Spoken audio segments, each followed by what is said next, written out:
For today's experiment, we'll be looking at elephant toothpaste, an exothermic reaction that uses a catalyst of dry yeast. A catalyst is any substance that accelerates a reaction but is not consumed during the reaction. For this experiment, you're going to want to have yeast, a glass container or 2-liter bottle, a funnel to funnel our ingredients to the container, dye,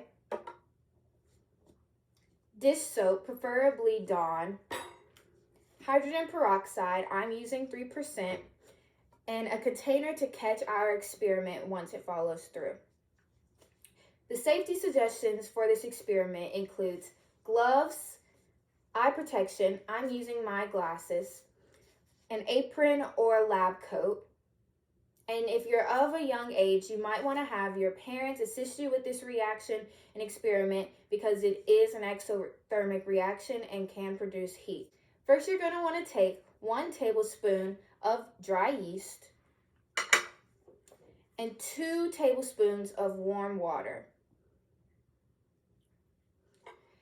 So you're going to pour the warm water into the yeast and mix. This is how we're activating our yeast for the reaction.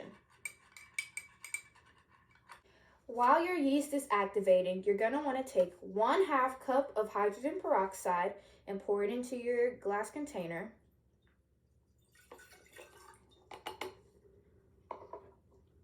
A drop of your food dye.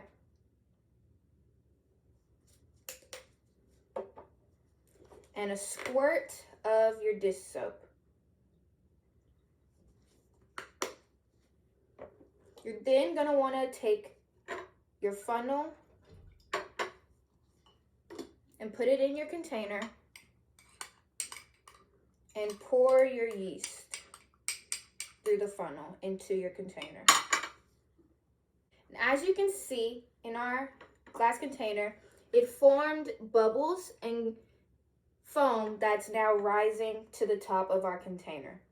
Because we use 3% hydrogen peroxide, the concentration is a bit lower, which makes the reaction a bit slower.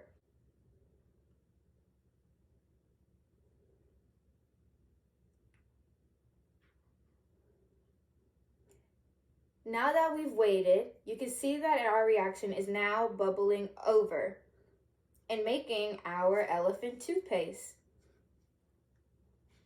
If we were to use a more concentrated amount of hydrogen peroxide, say 6% or even 12%, this reaction would have been a lot faster and also might have been bigger. But because we have this glass container and because we use 3%, the cleanup will be easy and the reaction, you're able to really see that it is moving slowly. Getting into the signs of our reaction, we used hydrogen peroxide, also known as H2O2, which produced water in H2O and oxygen in O2 gas.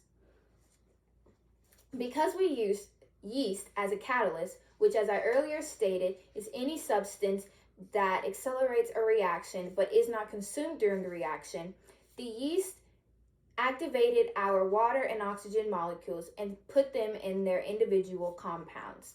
But because oxygen is a diatomic molecule, meaning it doesn't like to be alone and prefers to be grouped in pairs, it produced O2, which was released in our gas through the bubbles. And since our reaction was exothermic, it produced energy in the form of heat, which we saw through our gas bubbles. And that is the end of our experiment looking at exothermic reactions.